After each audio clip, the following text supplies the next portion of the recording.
Hello, bachcho. Let's read the question. An electric field is applied to a semiconductor. Semiconductor electric field apply करते हैं. Let the number of charge carriers density small n charge carriers and the average drift speed be small v. If the temperature is increase, in temperature क्या कर देते हैं? Increase कर देते हैं. Both n and v will increase. N will increase, but v will increase, but n will decrease. Both n and v will decrease. So let's see the key concept of this question.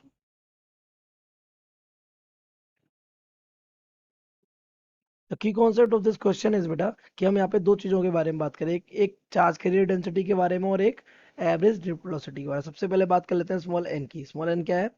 Charge carrier density. ये हमारा है charge carrier density. ये होता क्या है? It is what number of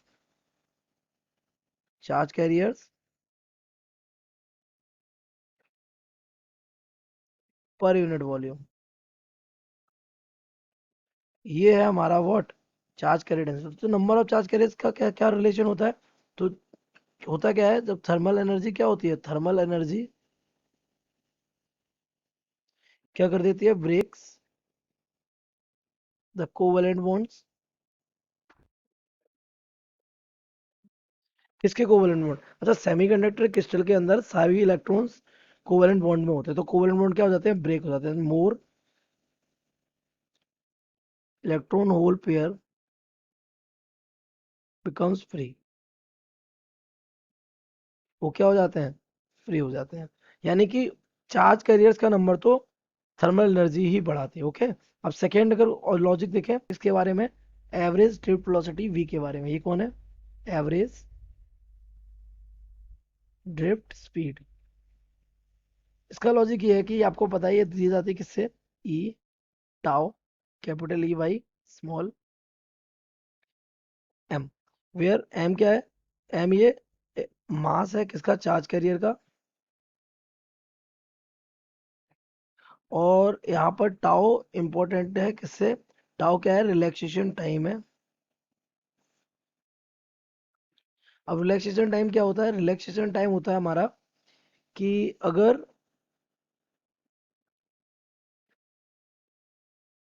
एक electron है और ये इलेक्ट्रॉन इससे भी क्या कर रहा है? कॉलिजन कर रहा है, इससे भी कर रहा है. तो जब तक ये एक कॉलिजन के बाद दूसरा कॉलिजन नहीं करता है तब तक का जो टाइम इंटरवल होता है उसे हम कहते हैं टाउ. यानी दो कॉन्सिक्यूटिव कॉलिजन्स के बीच का टाइम जो होता है उसे क्या कहते हैं? टाउ कहते हैं. तो अगर यहाँ हम ध्यान से देखें, यहाँ टाउ है, टाउ के ये वी कैसा? Directly pro. लेकिन टाउ जो होता है वो इन्वर्सली प्रोपोर्शनल होता है किसके? टेम्परेचर के. क्यों? क्योंकि if you increase the temperature तो ये कॉलिजन फास्ट हो जाएंगे और टाउ क्या हो जाएगा? ऑटोमेटिकली डिक्रीज हो जाएगा. तो अगर हम इन रिलेशन से चेक करें तो आपको साफ दिख रहा है क्या? If you increase the temperature then tau will decrease, and if tau will decrease then v will also decrease. तो यहाँ से हमारा क्या दिख रहा है? वी, क्योंकि हमारा since v is directly proportional to tau, so tau will inversely proportional to t. So if we increase the temperature then tau will decrease.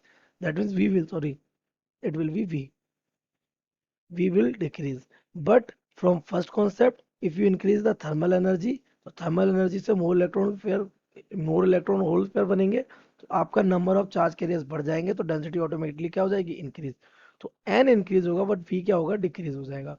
तो आप ऑप्शन मैच करिए. n will increase but v will decrease. Second option will be correct. So we can say correct option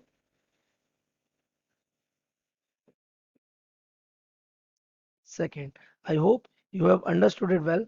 Best of luck.